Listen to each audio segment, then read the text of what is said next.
Good evening. Welcome everyone. Welcome our distinguished guests, including Architect Riri and the team. DLS convener Architect Shukran, co-convener Architect Shimfok, and our fellow PAM council member, as well as all the members here who join us today. Today, we are very happy and excited to kick off our first season of Design Lecture Series 2024 with a groundbreaking event by PAM, which we're going to announce later. I still have a vivid memory back in my student time when I'm still below 30 years old. When I first encountered PAM with some senior architect and member, I have the opportunity to actually present my design idea to the stage. And that is the time that I realized how important an architect or a designer can have the chance to present your ideas, as well as to speak to a senior practitioner how is a design and architecture can be formed in a future world. Today, we are introducing a new program on top of what we used to have in Design Lecture Series, which is the program we call PAM Open Mic, a key new component of our design series starting this year, 2024. As part of our commitment as a PAM to foster collaboration, as well as to celebrate local talent, which is so important to us as well as the future generation. PAM Open Mic is designed to spotlight innovative design ideas from students or PAM graduate members who are 30 years old and below. Scheduled every third Wednesday every month, the event of Design Lecture Series will feature a total of 8 design talks every year. Today, we are very honored and happy to have Ms. Lim Chen Yi, an IDA Award winner and PAM student member, as well as Architect Riri as our first speaker for the first series of First Design Lecture Series 2024. As I look around, I'm sure that today we will have more voices from the ground on young and also our seasoned architecture practitioner to share your perspective to us. I want to sincerely express my heartfelt gratitude to every one of you who joined us today, as well as our project officer who spent effort to help us to arrange such a wonderful event to start our first speaker or first season of the year in January 2024. Let us make our Design Lecture Series a wonderful and remarkable chapter for year 2024. Remember, guys, the stage is not just for us, it's for every one of you here. If you are interested, please join us by scanning the code later on. Any one of you have the chance to present and share your thoughts to everyone in social media as well as in PAM Center. Your idea, your stage, your open mic. Thank you, everyone. I hope you guys have a wonderful evening later.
Thank you so much, Architect Green, for that wonderful speech. Ladies and gentlemen, for start off the first time ever, we would like to introduce our first season for Open Mic Night.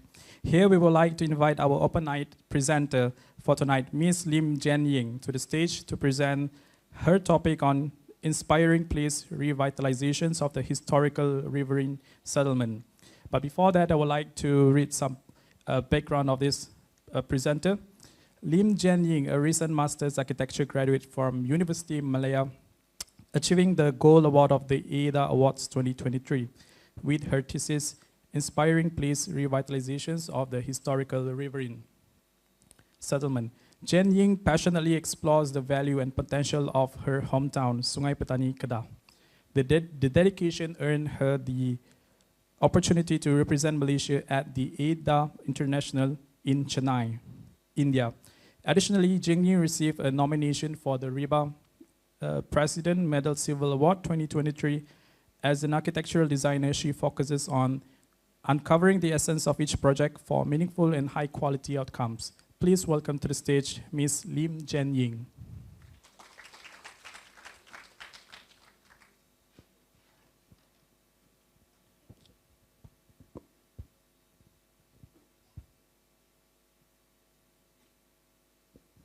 Good evening, everyone. I'm Jen Ying, a recent graduate from University Malaya, and I'm very happy to be here today to share about my thesis, which is a very intimate project to me that shares about the story of Sungai Petani, which is my hometown. So let's begin the story.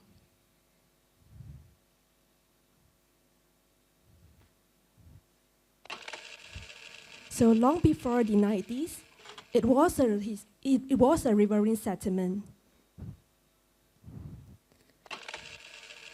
The river served as the lifeline of the town, and it served as the transportation route, sustaining the livelihood of the farmers and the fishermen, and also contribute to the growth and transformations of the area.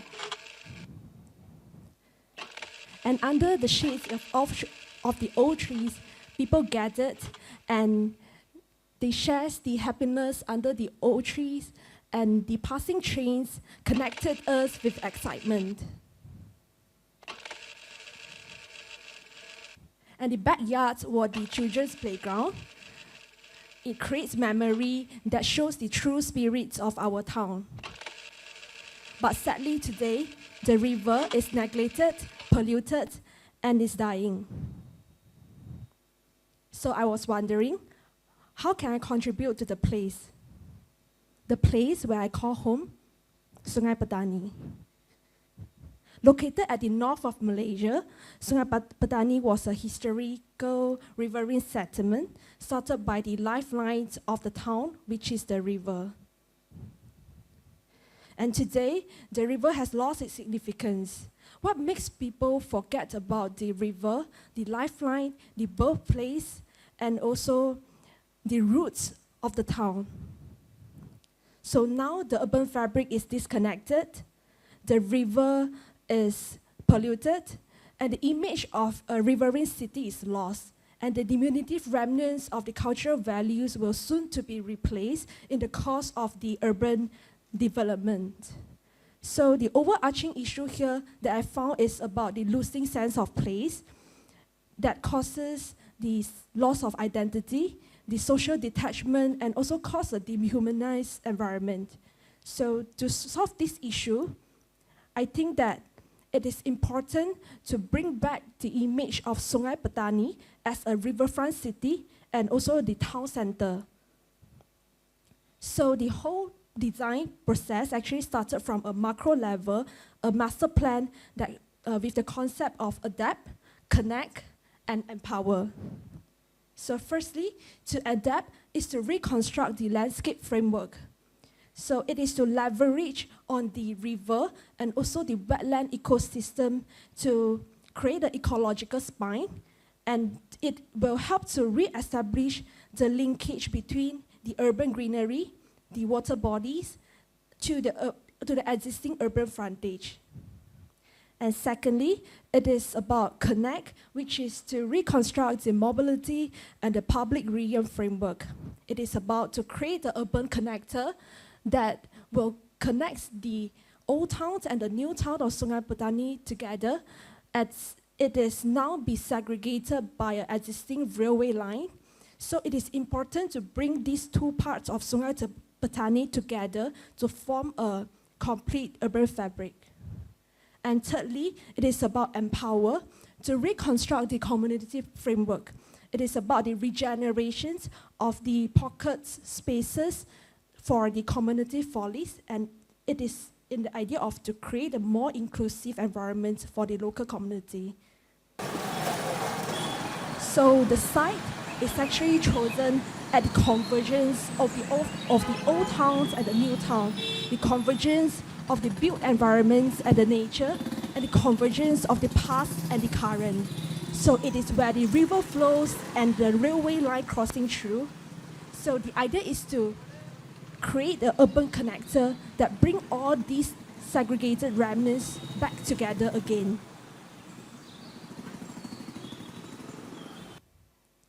So the design concept is about ecotone, which is a relationship, transitional relationship, when two different ecosystems meet. So the ecosystem that I refer here is about the ecotones of nature and also the ecotones of culture. It is where the nature and the built environment meet, and also how the human reconnect back to the water bodies. And the building typology is actually a riverine living museum that strives to celebrate the river history, to create a welcoming spot for learning and also community gathering. And most importantly, it is to foster innovative solutions within the community.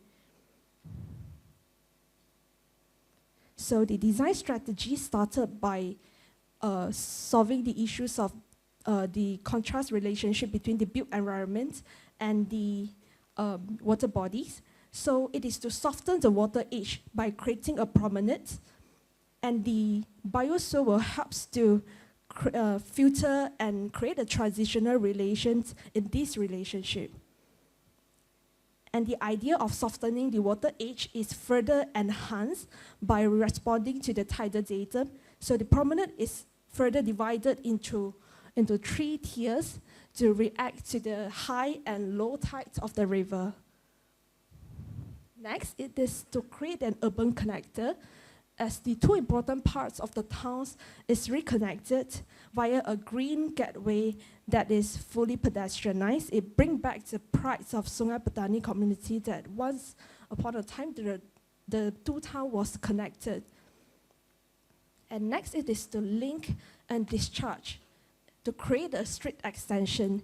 Although the site is located at such a significant spot of Sungai Petani Old Town, it is actually isolated. So the idea is to extend the existing vibrant cultural street into the site by creating an axis, and also it is the idea to discharge the human flow back to the site itself. Next, it is to create a distinctive frontage experience. There are two frontage or entrance in the site. At the north, it is from the main street, Jalan Kuala. And the idea is to create a welcoming sense and encourage the informal greeting through a community park before they truly enter into the living museum itself. And on the another side, through the Jalan Ibrahim, it is to create a sense of distinctive because of the existing landmark. The clock tower of Sungai Petani is located along the same street. The idea is to not overshadow the existing landmark, so it is to increase the permeability and create the urban void that actually that tone down the whole entrance. Next, it is about the fragmentations and transitional gradient. So the building massing and the height is actually reduced gradually from the inlands to the river, and the massing is fragmented into a series of smaller massing in the idea to mimic the way that the wetland, the mangrove, are regrowth naturally, where it is always started from a spot and spread out naturally, as what you can see from the picture. And about the building form, it is inspired from the idea of Tak Pao Pang. It's actually a Teochew dialect. It means the temporary cloth shed that is built by the own local community themselves. So the idea is to bring back this memory where local community, when they see a temporary cloth shed, they are reminded by the sense of welcoming and sense of gathering. And the temporary shed, the shed is further developed into like to split it or to leave it or to push it to touch the ground to create different volumes and create distinctive experience. So the idea of narrating the story of Sungai Petani is further enhanced by this choreographed timeline of the riverine experience through the phenomenology approach. So let's the story begin. So it consists of a series of living museums and gallery that arrange to the central datum of the biosphere, and it is further zoned into three: the community, the culture, and the ecology. And it is curated into 5 themes to create the riverine experience. From the Jalan Kuala, the main entrance will be entering the community park.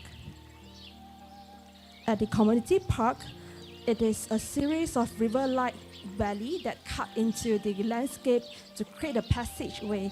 And at the border of the passageway is actually, there are planters that actually allow the visitor to seed their plant, and you will see how the border of the passageway turn into a colorful landscape in time. And it is further crafted into a high narrow cliff, low wide riverbed, and also the overhead cave. So this is basically this is the theme 1 flourishing on the riverbank. And from the community park, you will be entering the community plaza. The community plaza is a primary spot for the visitor, welcomed by the local community, and also the daily gathering spot of the local community. It's not just a community hub, but it is actually a transition space to enter the temporary gallery created by the local community themselves.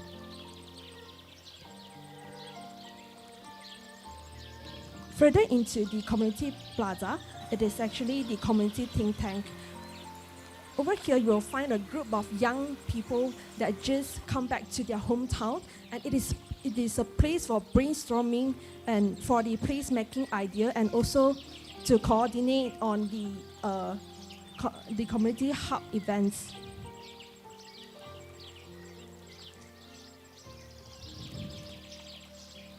Standing on the edge of the community plaza, this is what you see. Although the real river is further away from this spot, the experience of the river is further bring into the sight through this biosphere. So over here you will hear the sounds of river and also feel the breeze of the river.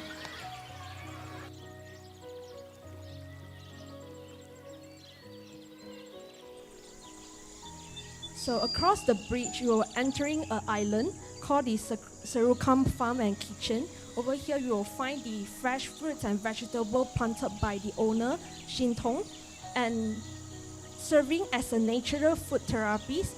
She helped the local community with the food-based remedies.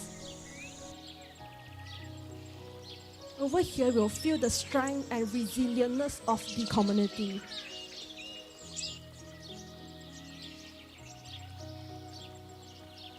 Leaving the Serukam Island, you'll be entering the community library. which is hosted by the Bamboo Hill bookstore. Over here, you will find the books collected by the owner over the years within the local community. And it is not just a place for a readings book, but it is a place for you to write the next chapter of the Sungai Petani story.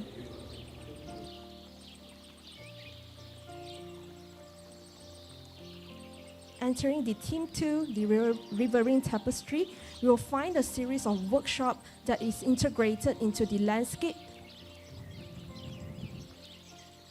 Entering the Cultural Workshop, you will find the performance stage, the Teochew Opera Workshop, the Pupet Workshop, the Folk Garden, the Tea Chat, and the Fortune-telling kiosk over here.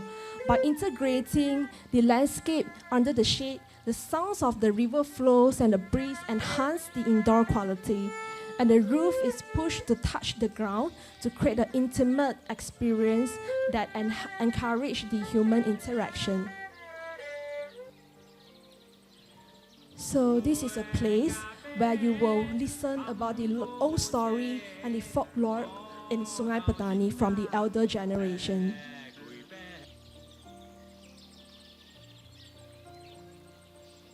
So away from the cultural workshop, you will find a fortune-telling kiosk hidden behind the folk garden. So it is a daily gathering spot for the local community, and feel free to visit them for some life advice.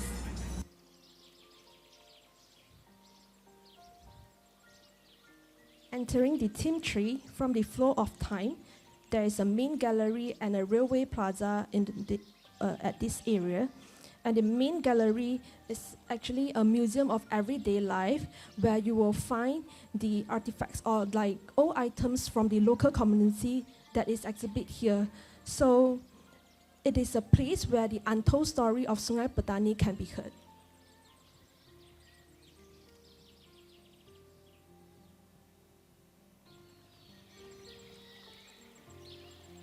Entering the Theme 4, Reclaim the Forgotten River.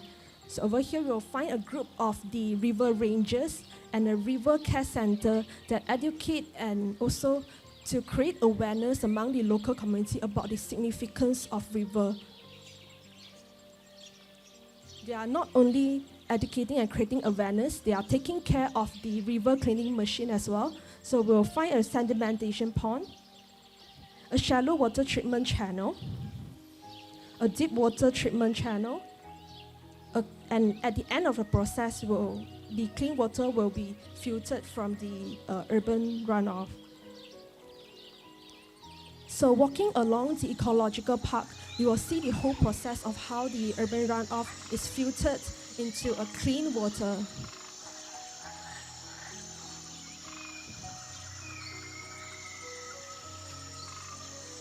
Lastly, at the end of the journey, you will be entering Theme 5, the River Pulse. Over here, we'll see the clean river that is filtered from the river cleaning machine. It's channeled into the center biosphere, and it is a place that you will find the water living spirit is enlivened.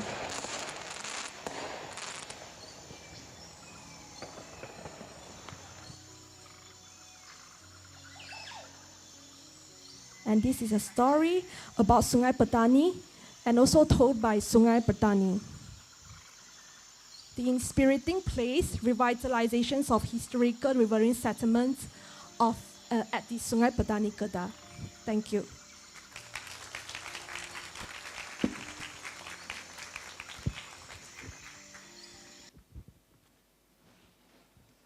Thank you so much, Ms. Lim Jianying. That was such a very interesting and meaningful presentations. Show that how architecture play a role in improving and enhancing quality of life in a community. I think the presentation is very suiting and very interactive. So please give a round of applause to Ms. Lim Jianying.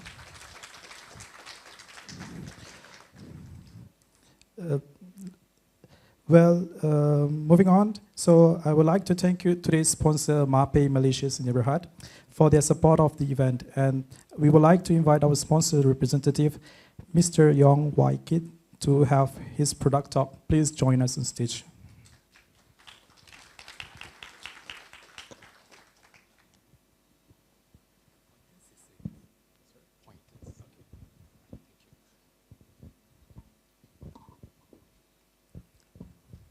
So, very good evening, ladies and gentlemen. So, my name is John.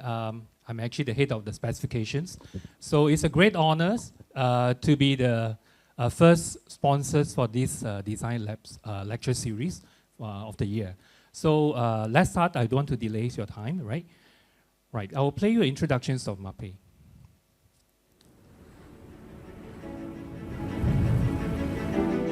To construct, you need a dream, a project, talented people, an idea, and quality materials. Since 1937, MAPE has been bringing innovation to the world of construction, taking on board the needs of professionals and users, and giving them answers. Most people call them products. We call them solutions. Whether for large-scale infrastructures, skyscrapers, or homes, our commitment is always the same. For MAPE, innovation and evolution are a credo. Research and development is at the heart of our company, a strategy that has led to MAPE branching out from Italy to become a global reality present on sites all around the world. To overcome the challenges of sustainable building together, MAPE develops highly durable systems that respect the environment to reduce CO2 emissions along their entire life cycle.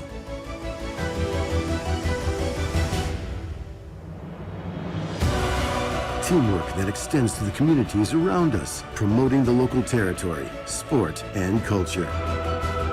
We are on the side of those who strive to construct today, while thinking about future generations, and of those who wish to preserve the constructions of yesterday, and even much earlier than yesterday.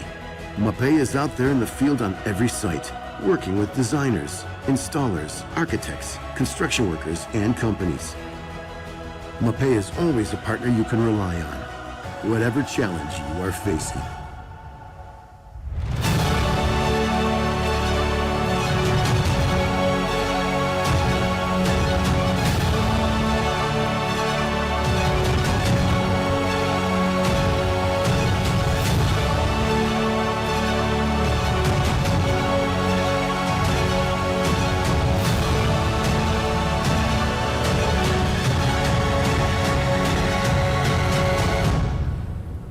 MAPE, building a present designed to have a future. Right, thank you. So that is actually the introductions videos of MAPE, and this is actually fresh from our one. This is actually the one first showing in this event. Right, so basically, you can see from the introduction video, MAPE is actually from Milan, Italy. We have plants actually in Malaysia, basically. So in MAPE Malaysia context, we actually started back in 1994 with a very small operations, basically. So in 2001, the productions of adhesive powder, which we are still very famous in terms of tiles adhesive, and it's actually in Rawang. And in 2008, the productions of the latex-based liquid products actually started, and also in 2010, the productions of the grinding aids also begins, right? In 2011, we have a high-tech mixer of productions for the local and also the export materials. In 2014, that's when our first ever Nilai plants actually completed. And this is actually how we are today in this, in Nilai. Yeah, so this is actually the first phase that you've seen, right? This is the second phase warehouse that we are today. So in order to provide a comprehensive range of products, that's where we have local productions as well, right? So we strive to actually provide you quality products in terms of, good, and also we are not selling products, we're also selling on system, basically, as what you actually heard from the introductions video. Right, we actually work together with all the designers, consultants, architects, engineers, and also developers, to provide them the solutions for the products and also the systems that we have in our range. Right, we also provide technical assistance to all the designers in terms of to the contractors as well, right? We also implement the best training methods and also as per results for that.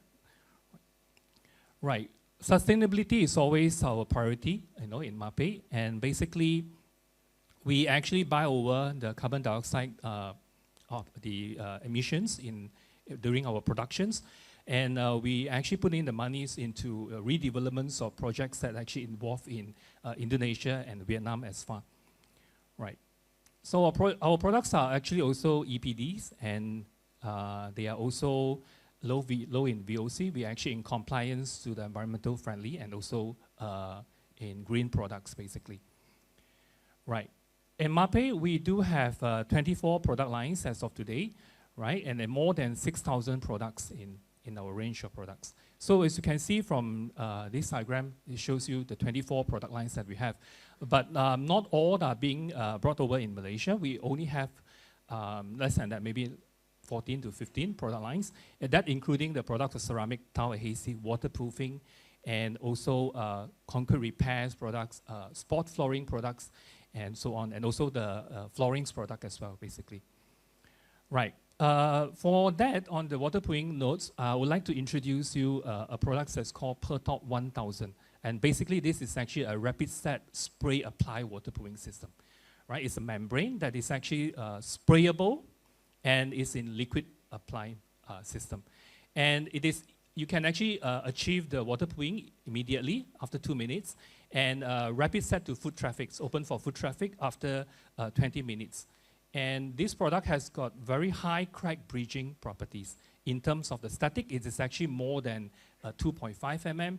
And for dynamic crack bridging, it has, it can actually bridge cracks between 0.2 to 0.5 mm within 1,000 cycles. That is actually an excellent property in terms of the crack bridging.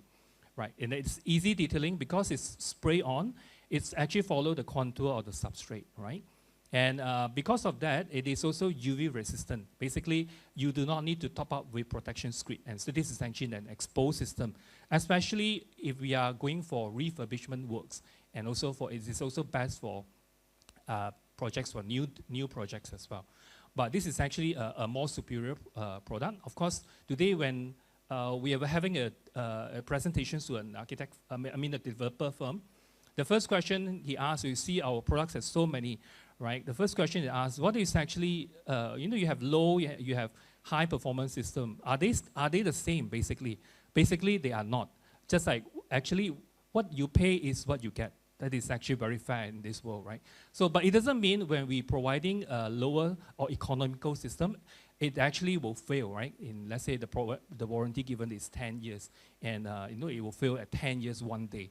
I don't know, not that means, yeah? So, but of course, like I'll give you examples. So with this product, so the polyurea, the crack bridging can go up to 2.5 mm for the static. But for cementitious product, that we have another on the other hand, would be MAPE Elastic. The crack bridging could be actually only 0.9. So that's where you see the difference on the more superior product in this case for the polyurea. Right? And it is actually impact and abrasion resistant. So basically you can actually walk on it for maintenance, but not for activities basically, yeah? More for roof. And you can also use it at the reservoir basically it is portable, safe for the drinkable water, and we do it at the water tank as well. Right, it is tough and durable for extension of the service of life in case you are actually going for refurbishment of the roof. Basically nowadays I think owners are only buying existing building to upgrade it into new building as well, right? So basically the systems actually look something like this, right? It started with the substrate, and we do a priming, right? The priming is actually an epoxy primer, and followed by the spraying of this PerTop 1000, right? And then the UV resistant coat is actually optional. It is not a must, right? Of course, the only things that we need to highlight to the designers is actually the products that actually come in a light gray color, but after it's exposed to UV, it may turn yellowish. But this is actually acceptable to the owners, so UV coat is actually optional, right? Right, I would like to share you a case study with this very impactful video that we have done this in Mahkamah Sharia KL. Right, let's see.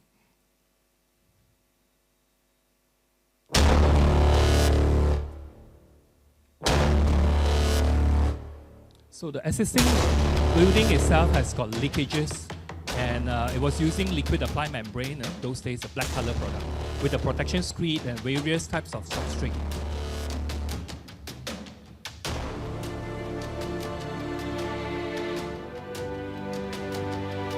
This is actually the existing substrate condition at site. Right, there's a concrete spalling, the streets are falling off, crack line, water ponding marks, panel joints. These are very typical, and it's also come with the tiles finish on the roof, definitely. Right. Of course, inside the building, you can see the ceiling and the soffit is actually leaking. So what we actually did was actually remove all the unsound substrate. Right. If it's contaminated, we need to high pressure water jetting.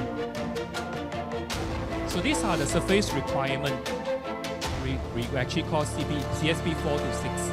It's actually to promote the mechanical bonding of the material.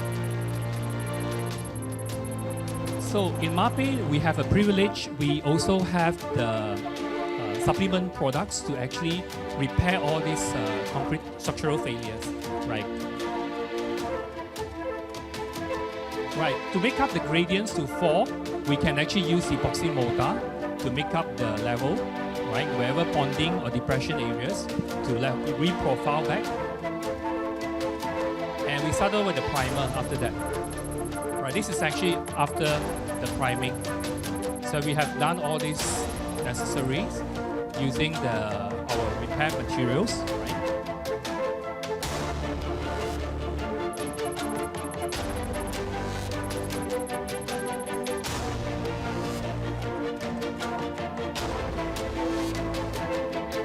So the priming and the substrate preparations take a while compared to the spraying of the membrane. Right, the spraying is actually pretty fast. So this is actually the build-up system for the waterproofing on the roof and even for RC water tank. This is literally the machines that you spray with the hose. The machines do not need to bring up to the roof in case the roof cannot actually sustain the weights of the machines.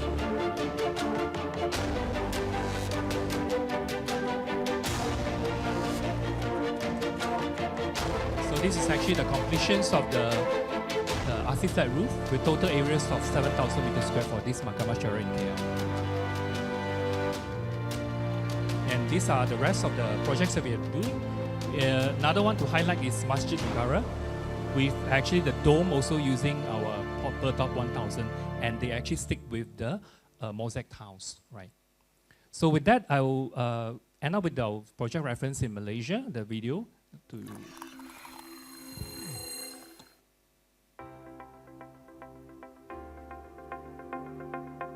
So this is actually a re-waterproofing with the National Aquatic Center back in 2017 for the SEA Games. It's a full system, right?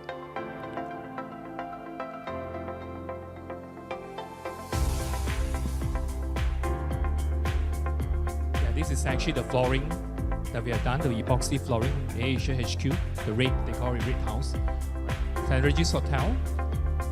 For the adhesive, they're using our adhesive to stick on the marbles and granite.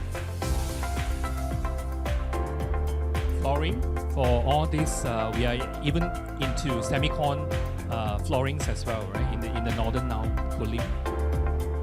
Currently, we're doing the Intel projects. This is actually the waterproofing and also the tilings for Mont Kiara. Angkor Malacca Theatre.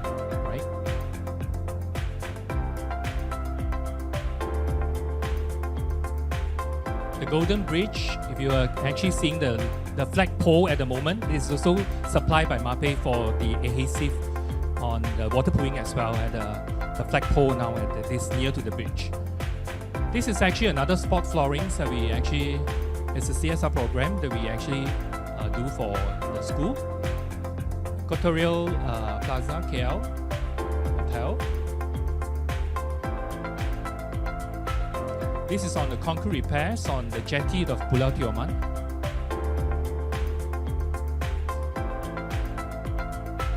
Industrial flooring for MAPE, the Maple Tree Logistic Hub in Johor. Yeah, this is another one that we showing using the per top polyurea system with Masjid Negara. Yeah, this is actually the finish off with the tiles. So it's a challenge to stick the mosaic tiles with on polyurea, but we have the products called Carapoxy to actually stick with.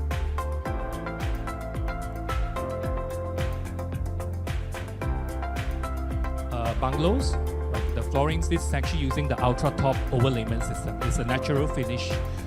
Yeah, this is another waterproofing system that we did for Hapsing Industrial Hub in Jalan. The Lango Way Canopy Walk in Penang, right, is using our flooring as well. If you walk along cross, you need to pay for it, right? You go up to this canopy. This is the one that we show.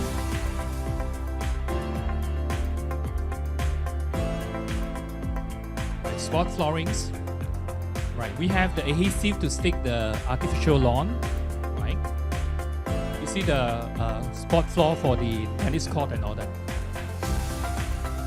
The mirror wall for star residents in condominium. Concrete repairs for Kuantan Port.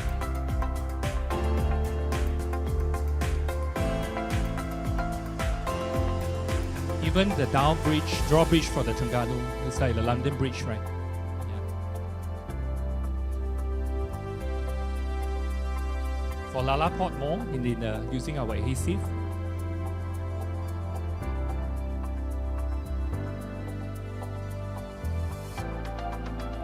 This is a challenging re-waterproofing using our another products called Mapi Plan.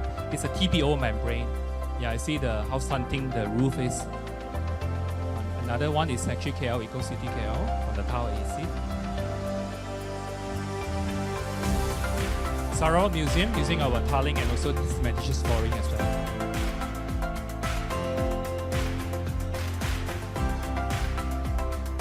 Yeah, this is actually in UiTM Audi Sport Court, Seremban. We did the Jalan Tuta as well, right? If it's a tennis court, a tennis player, right? Flooring for MBIP car park.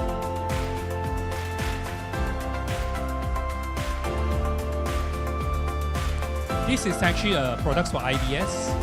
We are the first suppliers in the market that provide a full comprehensive range of IBS products in terms of all the jointings and things like that. Okay, with that, I thank you and I wish you a happy new year and good health and everyone. Thank you so much.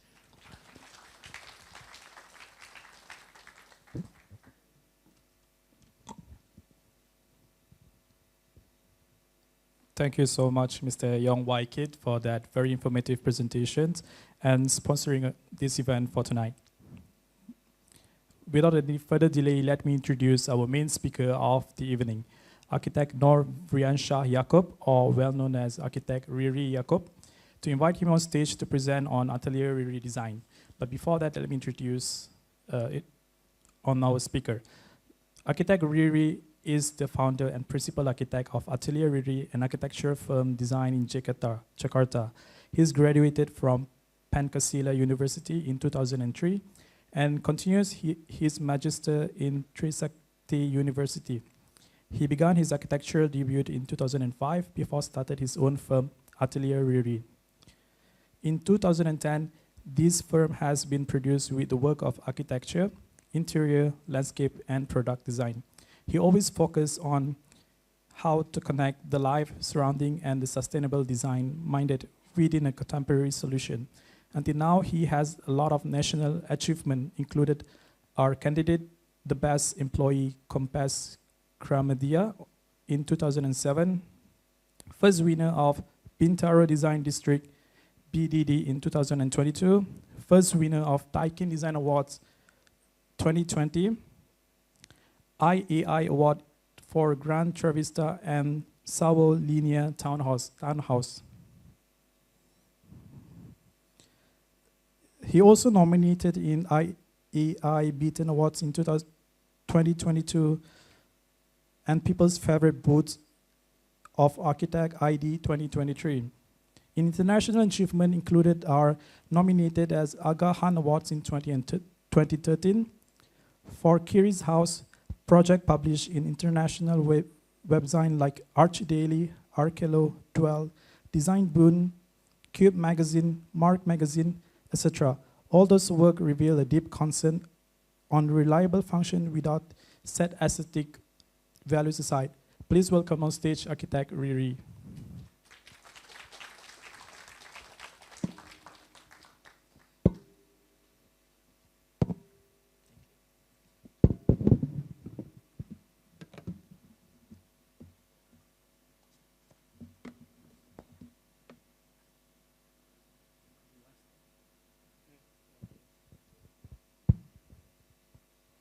Good evening, everyone. Thank you to Pertubuhan Arsitek Malaysia for inviting me. It's a great honor for me to be the first speaker in this year. My name is Riri Yakub. People call me Riri. I'm an architect from Jakarta, Indonesia. I'm also a YouTuber right now. So please subscribe to my channel.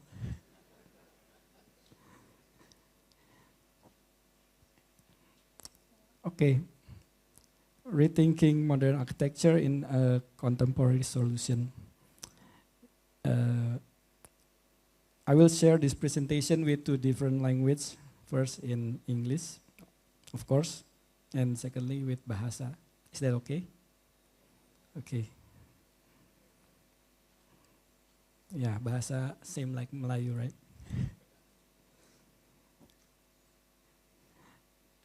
Arsitektur Atelier Riri tidak lepas dari pengaruh arsitektur generasi sebelumnya. So we look back to our history first. Saya membagi menjadi 3 chapter yang menjadi pengaruh arsitektur modern di Indonesia. Colonial era around 1900 when Indonesia still colonized by the Dutch. Indonesian independence in 1945 and Reformation era in year of 1998. That's the time that I enjoying my architecture in college. Colonial era is our architecture mostly recognized by these 3 Dutch architects. Pon mendesain gedung Institut Teknologi di Bandung, Tom Karsten karyanya sebuah pasar di Semarang, dan Schumacher dengan pengaruh gaya Art Deco. FYI, Schumacher is a teacher for our first President Soekarno. He also an architect. Secondly, era kemerdekaan yang banyak diwarnai oleh karya arsitek asli di Indonesia. Mostly they studied in German Dutch. Many of building from our first era of independent designing by them. Indonesian tropical modern architecture in Indonesia start to growing at that point. And right now in this era for us, they bring a new wave for Indonesian new architecture. With their movement, they call it themselves Arsitek Muda Indonesia. We all inspired by their works. Andra Matin, Adi Purnomo, Yori Antar, and the other friends adalah beberapa nama yang cukup menginspirasi arsitek muda Indonesia saat ini. Including me, of course. And then we continue their works with a new thinking of architecture. Tentunya dengan pendekatan kontemporer in my own version. This project 20 years ago was my new experimental project. At that time, I still learning about how to deliver idea into reality. Until now, our project mostly a small project and mostly houses. This is one of 3 of my publications since our project built. You can also find us on Arc Daily and other magazine, website. Also, we often joining the exhibition and talks abroad. And these are our 2 new books on a couple of past year. And I will give one of our book to Pam after this talk.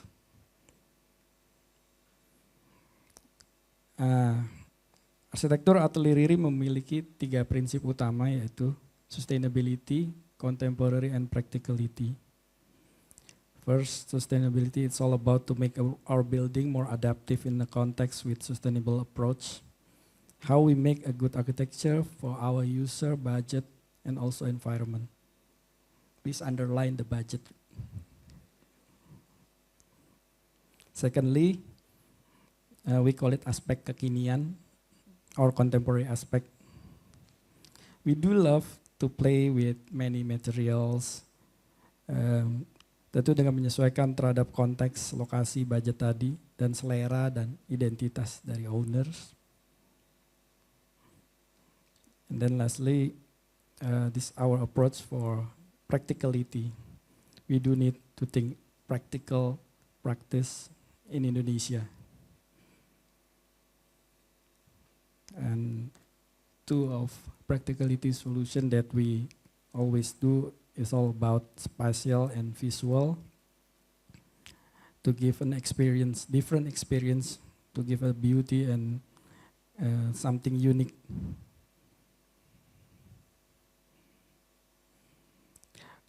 We start with one of our project in 2010, Kiri's house. Actually, this is my own house until now.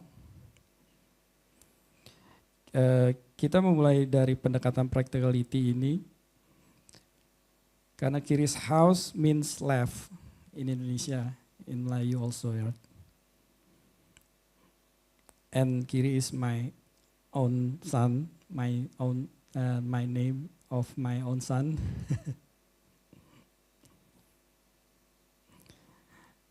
And we are using golden ratio to make our facade to look different. Our house look different than our neighbor, tetapi kami sebenarnya ingin memberikan kesan terbuka dengan memberikan ruang yang cukup besar di depan rumah kami, sehingga warga dan teman-teman, anak saya dapat bermain di depan rumah dengan bebas. Basically, the layout is so simple. Sisi kanan adalah bukaan outdoor dan sisi kiri menjadi ruang living area dan area kamar tidur.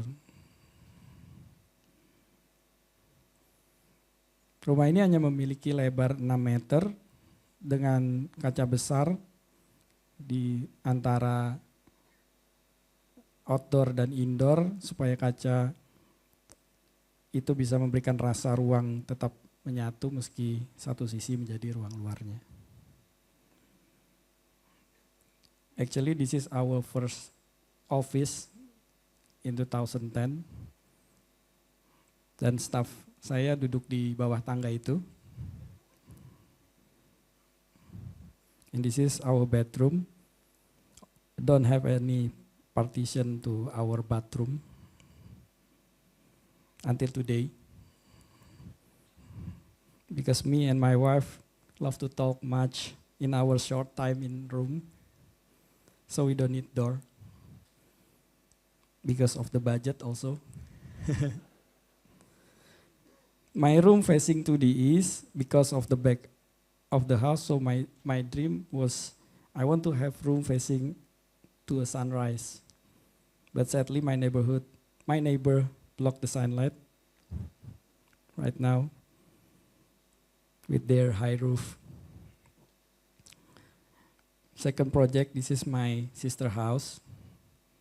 I start with my colleagues and my brothers and sisters project. Actually, my sister using her father garage built beside their own house, only 4.5 meters wide and 30 meters long.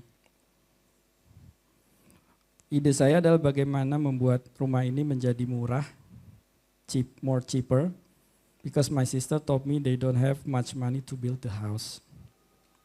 Yeah, it's more cliche, right?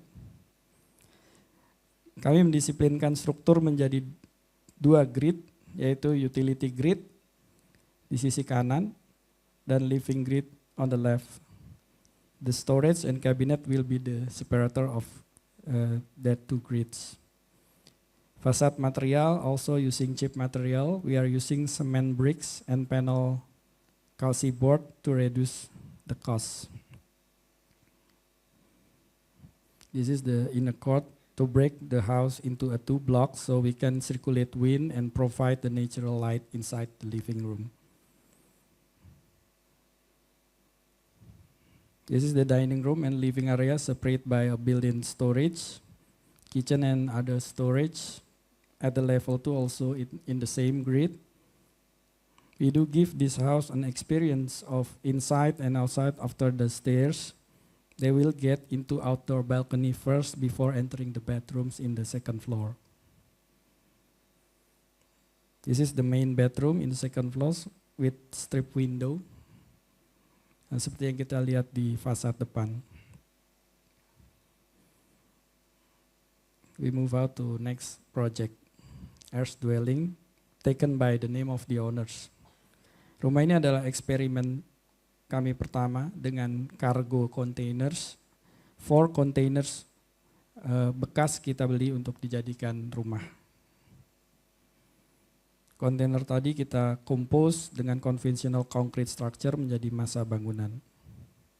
Secara layout ada sedikit permainan garis diagonal untuk memberikan kesan organik pada rumah. The house also have a budget issue. So we try to think creative such as exploring bricks into a ventilating wall. The interior try to bring some playful mood with colors. We try to give an identity to each containers. Also, we try to give a visual experience for modifying containers door into a window. Every containers are a secondary room. We don't have many budget to give a comfortable thermal for these containers. Only a simple insulation and pine wood ceiling, so the main room more comfortable with conventional material in the first floor. Tapi kami menambahkan wire mesh to give more layers on the roof. We also try to modifying door with steel structure and providing built-in storage in every corner for this practically reason. Next is breathing house. It was my first active response house for our sustainability design purpose in 2013. Not only giving an idea to provide cross ventilation, but also using a roof garden to filtering rainwater to reuse it for gardening. The house facing the northeast and have an irregular shape on the corner. Actually, the first floor already built when the client contact us. We tried to modify the layout as simple as we could, but the client wants many of needs, such as swimming pool, kolam renang. Makanya kolam renang itu ada di tengah dari rumah. Rumah ini memiliki 4 tujuan yang membuat lebih adaptif dan sustain. Pertama adalah skylight besar yang berfungsi untuk menetralisir kelembapan ruang karena kolam renang di tengah. Roof garden for cooling roof and rainwater harvesting. And we elevate the planter, taman depan untuk mengurangi sampah bongkaran, konstruksi keluar dari existing site. And next, bricks for breezy walls. Berikut adalah simulasi cross ventilation yang terjadi di rumah. Ini adalah bird eye view dari rumah. Ini adalah breeze block dari brick material. Dengan membuat brick wall menjadi breeze block, membuat rumah more breathing. This is our module for bricks yang kita rancang di tengah konstruksi. And this is also a module for steel and fiber cement door for garage door. Juga dibuat untuk mengalirkan udara. This is the first floor and the heart of the house. Our rooms don't have walls, and the light comes through the roof to communicate every rooms, every levels, in every hours. This is the inner garden on the second floor, separating master and kids bedroom. Dan ini adalah rooftop garden. Di sini kita bisa melihat surrounding of the house. Don't have such a garden like this, right? And this is the most private area in this neighborhood. Next is our project beside in Bali Island. Have you ever been to Bali before? Actually, our project is beside the Bali Island. We call it Lombok Island. And this is our project, Kia Cabin.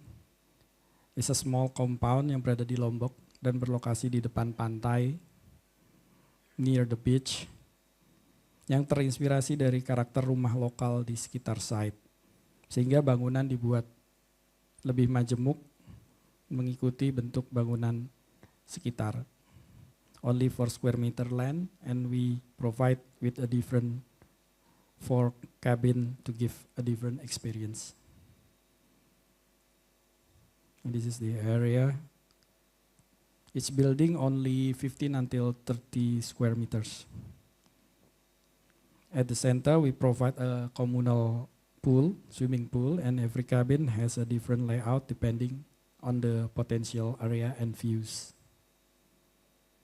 Our ideas is to redefining local wood into a traditional structural joint, wood joint, and inspired by a traditional gazebo in Lombok into a new form in architecture. And also put a new way to finish by burning the local wood, inspired by Sosugiban method in Japan. This is the front view of the Kia cabin. This is the view from the beach. And this is one of the biggest cabin with an attic bed. And this is the other cabin and has a roof for sunbed area. And this is the other one with a second level room to maximize the views. And this is the common cabin for the guests take a breakfast or gathering. Next project is our friend house again. This is another experimental project located in Kampung dalam Kota Jakarta. Most of the people is local. We call it Kampung Betawi in Kota Jakarta. And very density. Dan lokasi berada di compound family land. They live with their parents and their sister house. On the first floor, we want to give an organic layout to give a fluid experience to connect to each side of the house. And the second floor, only a normative square form. Lantai bawahnya adalah ruang duduk, dapur, serta service area. Lantai atas terdapat satu kamar utama dan kamar tidur anak yang kita letakkan di attic area. Lahan existing sudah memiliki ketinggian awal adalah 1,2 meters dan kami manfaatkan ketinggian itu untuk membentuk spasial rumah dan untuk mengurangi sampah keluar dari lahan. This project also try to analyze thermal and circulation, air circulation, shadowing light, and breeze window we use to provide light and air at the same time. construction method using a modular steel and precast floor to eliminate conventional method. Because of a small access road at the front of the house, so it was impossible to cement truck to providing concrete here. We do exercising a new material for a second layer roof and patterning the window during the construction. It happened in Indonesian architect process. Also, like improving railing into a bench and another opening window pattern inside the room during the construction, I do only sketch to the constructor. This is a picture during the construction. This is the idea of the roof shading after we develop it. This is the area for the first floor. This is the stair going up to the second floor. This is the bench railing after revision. And this is the second floor. As you can see, we give a small stairs to climb into the attic for the kids' room. This is the main bedroom. This is look back from the facade. And this is the picture from last year. Actually, after the first house, we did work on the other side, on the left, with a new experience project to their sister house. We are using a modular fabricated material in that design. Have you ever been to Yogyakarta? Yogyakarta has a mountain, actually namanya Gunung Merapi. That volcano mountain often erupts every year. So we call it lava house. As simple as that. Rumah ini mengadaptasi bentuk organik sebuah lava. At the layout, dibuat massa 2 buah di depan dan di belakang. Memiliki ruang terbuka di tengah sebagai taman.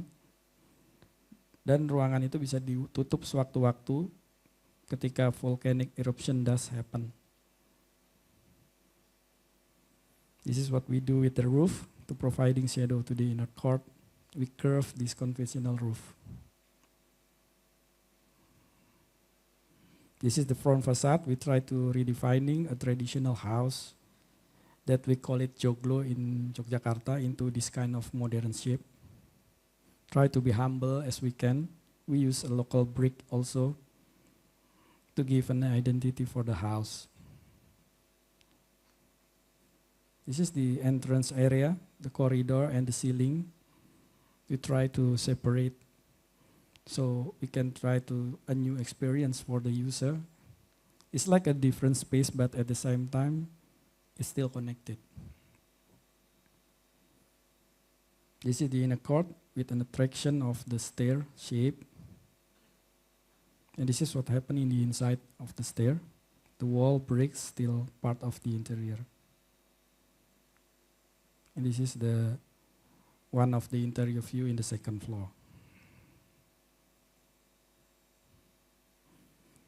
This is a rare opportunity for us to designing this restaurant.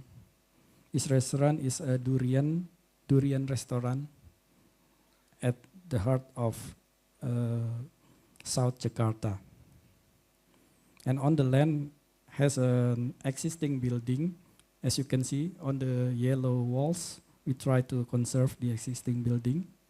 We try to adapt the existing and reuse it as a part of our design. All the new structure using steel tubular columns combined with taupe walls.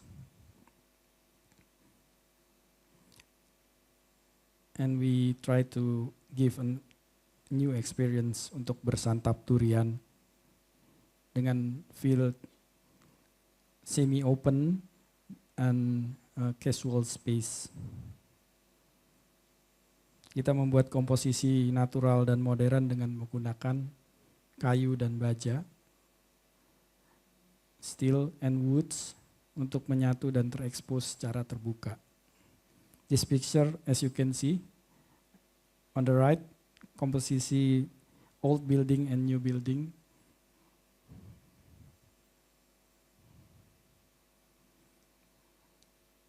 And this is our new opportunity also, designing a sports stadium in the center of Jakarta. This project built in two phases. First adalah lapangan mini soccer and the entrance gate. And second is a building for lapangan badminton. This is the picture from 2 years ago. We designed only a canopy, tribune, and bathroom area. And this is the picture from this last year. They built the badminton building. The facility located beside the MRT corridor, but unfortunately this project is a private facility for one of government bank in Indonesia. And we do learn much in how we can negotiate with bureaucracy and all the administration staff, something like that. And this is the view of the building from outside the MRT rails. We do need to negotiate for the structure. Actually, we need to make some cantilever on it, but because of the budget-wise. This is the view from the field. And also, this is on the inside of badminton field.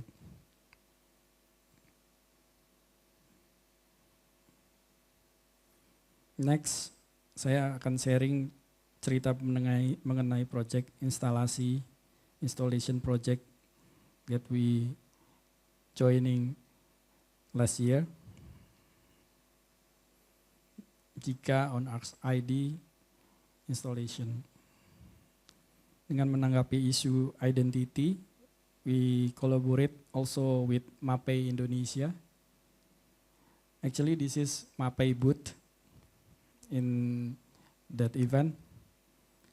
And we try to rethinking about how if Indonesia become a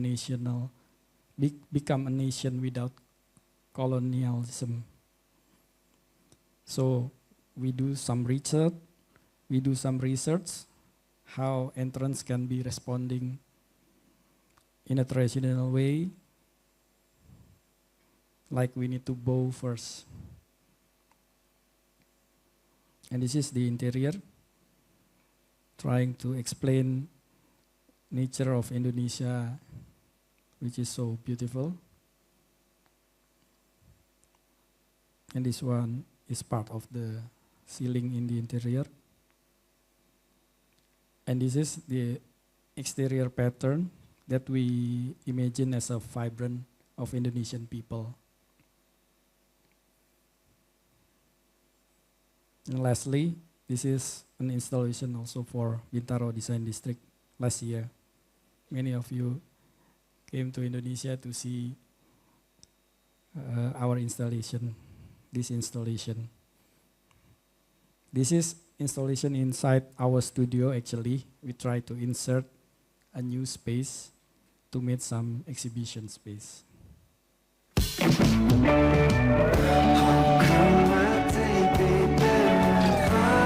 This is our existing building, existing studio, and we insert a new space with two different materials, wood and metals, and also give some water feature inside our garden, and made some of abandoned space in our neighborhood to give for the people and neighbor around us. Thank you very much. Jangan lupa like, subscribe, dan komen. Thank you all.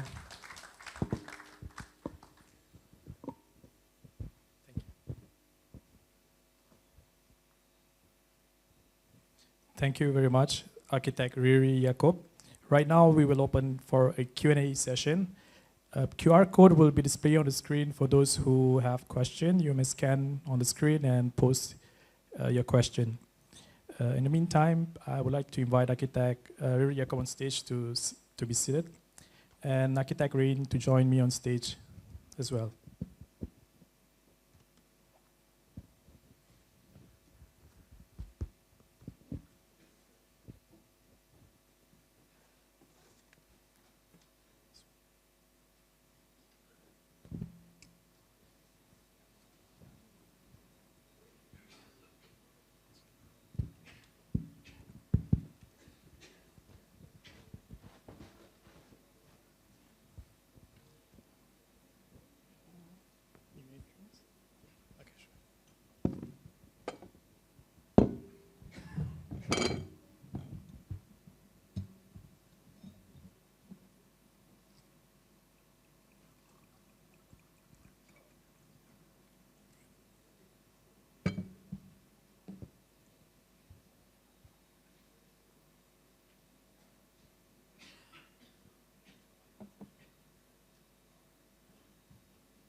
Okay, while waiting the question to be loaded into the screen, anyone have question you want to raise out, you can also raise out your hand. We can actually pass you the mic so that we can, conduct the Q&A session faster. Because we only have like 10 minutes to ask Architect Riri question. He has a rush schedule to run on today.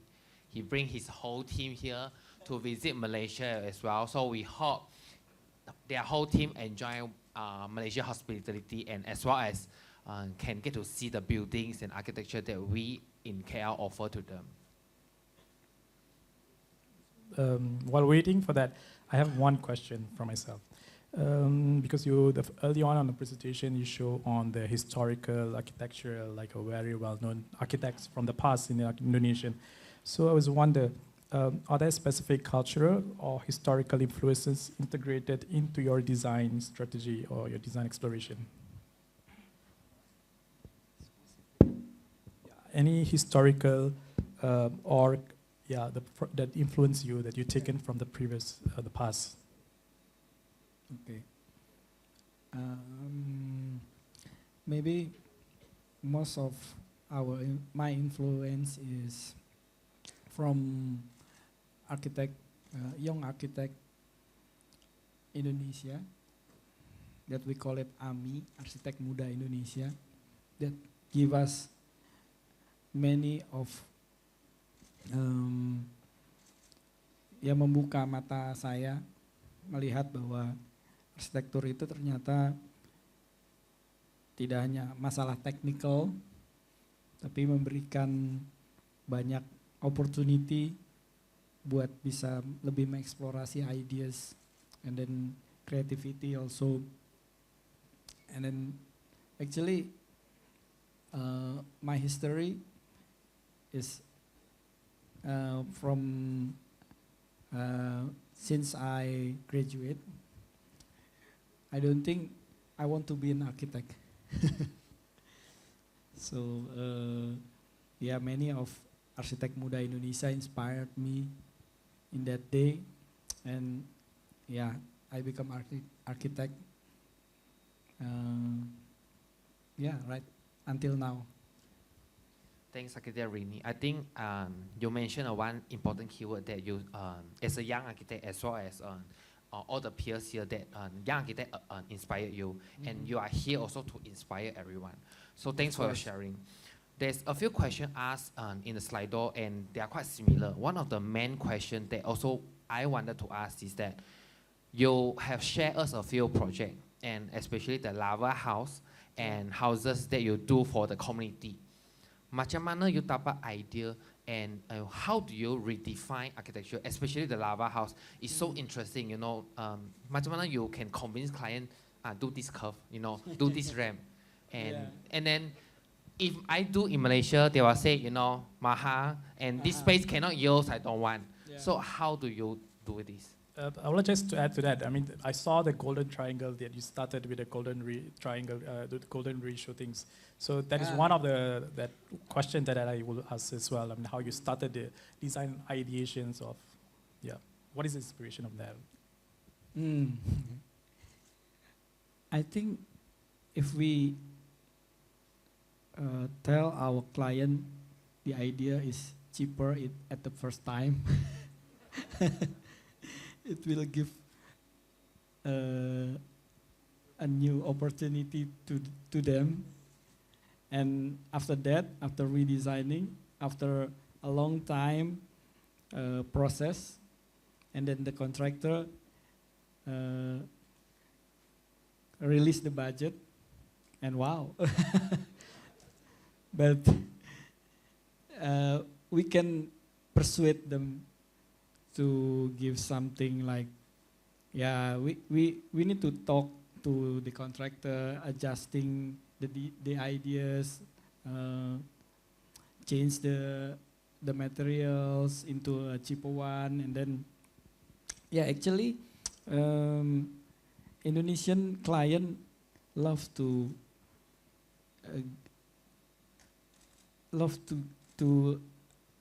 give something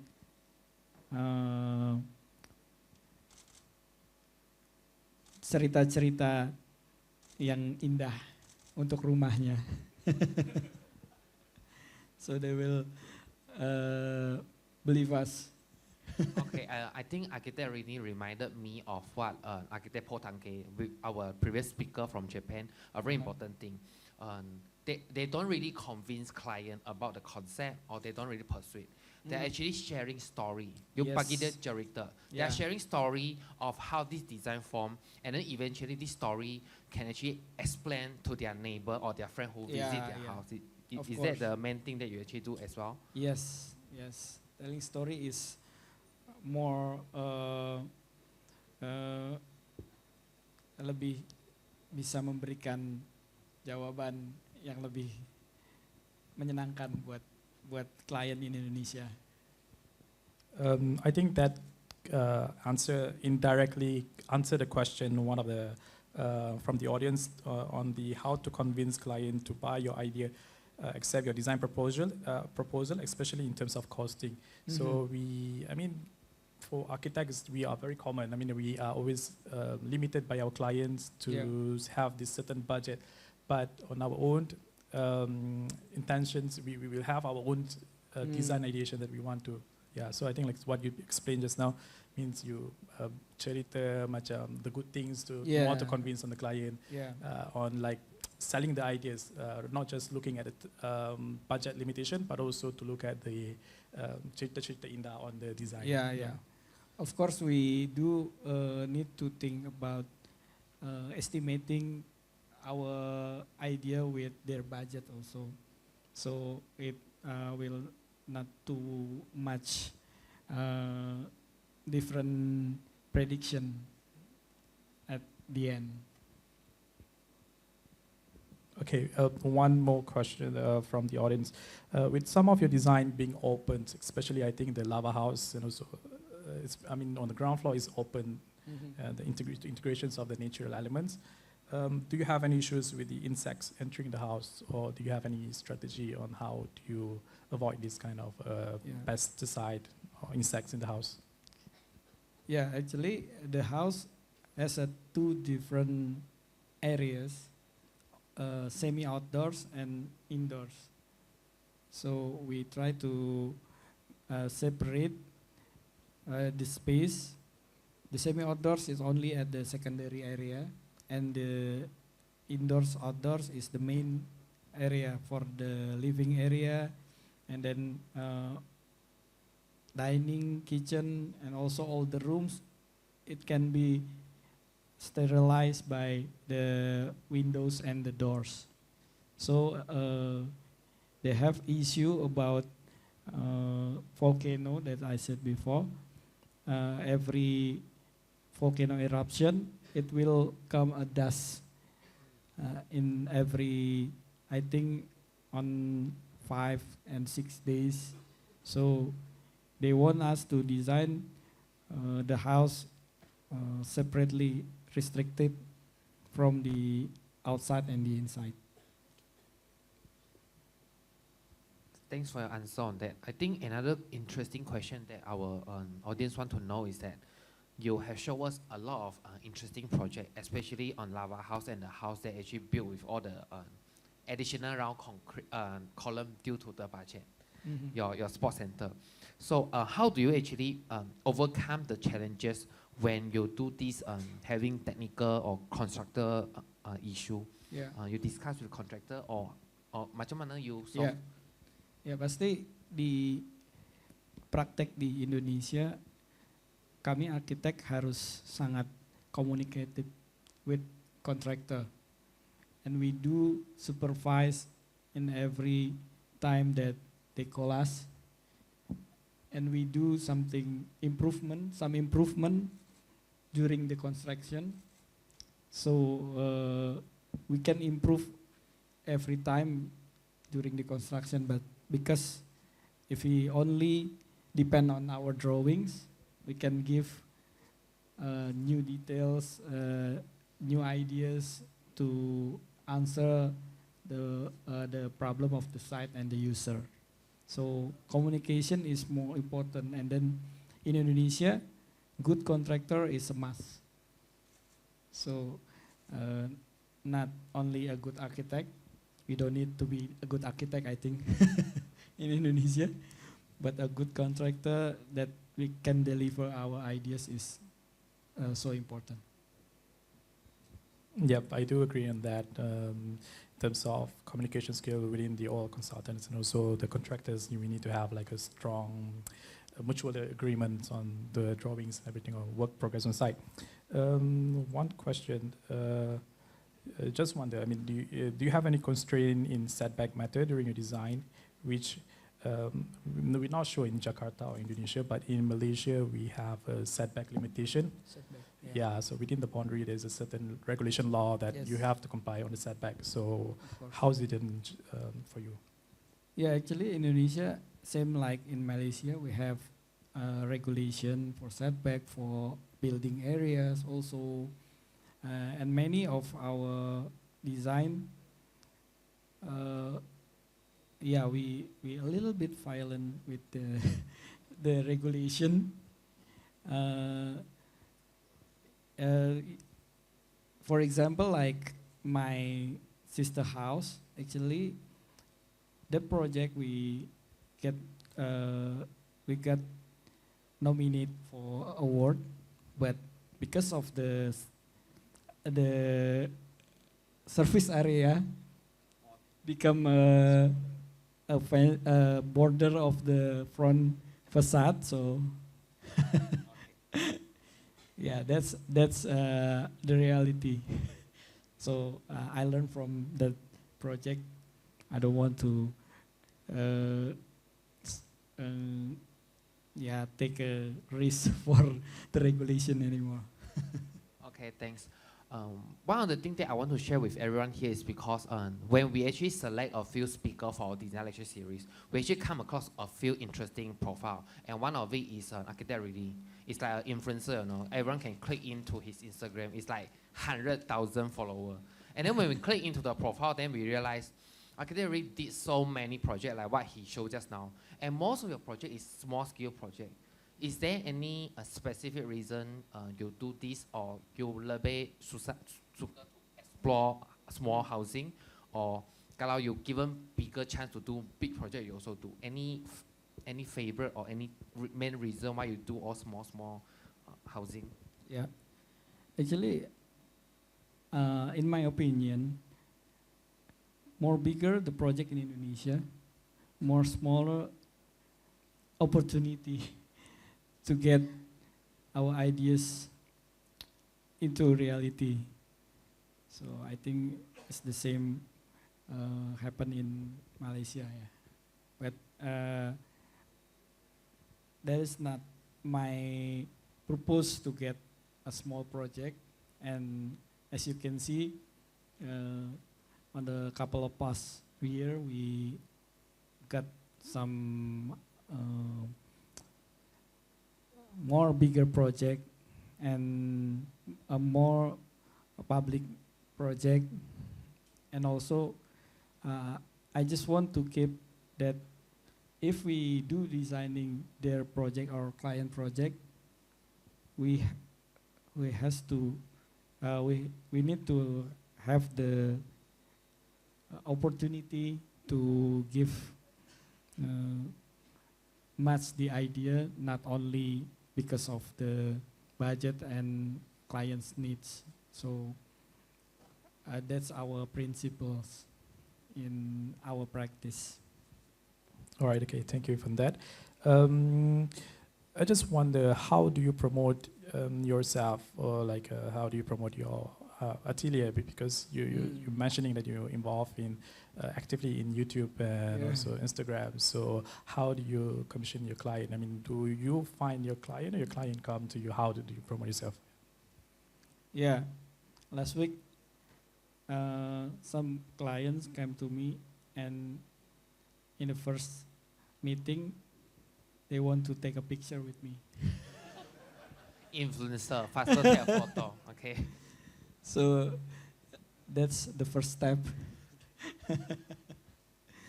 Because I like to share my thought and inspired people, inspired everyone with my ideas, because I think my current project is the latest project, and the old will be the old project. And then I never afraid about the next project. And then I think after sudah dibangun, ya sudah kita cari another ideas baru gitu. Dan ideas yang lama kita share. Thanks, Atelier Riri. I think we have one last question before we end the session. One of the main lessons that I learned today is try to be influencer, then we can get job easily. Then people come here and take photo with us, then we can get the job easily. I think one important thing that we want to ask, since everyone here come here to listen to your talk, and we want to get inspired, which we did just now, and you also mentioned that by doing YouTuber and things like that, you get to inspire people. So there's a few young architects and also practitioners here. We want to hear from you, what is the one sentences or what is the best advice that you can give to people who just started up their company, or people who just graduated, or even architecture students who are in architecture field? What is the best advice that you can give to them? Okay. Actually, we can get also AdSense for YouTube.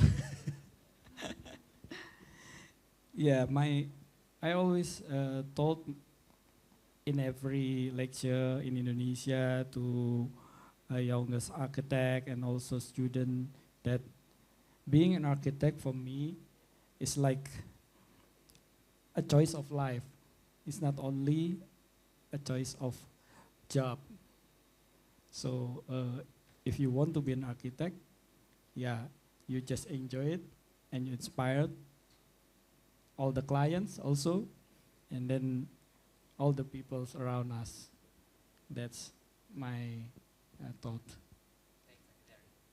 Yeah, I think we should have invited you for another session on the tips to become an influencer. I believe everyone will. Of course, and I need to learn more English. Okay, yeah. All right, okay. I think that brings us to the end. So, but before that, I would like to invite architect Novriansyah again to the stage, and also Ms. Lim Jeng Ying to the stage to accept token of appreciation for the day from our organization, PAM, and say thank you for accepting our invitation.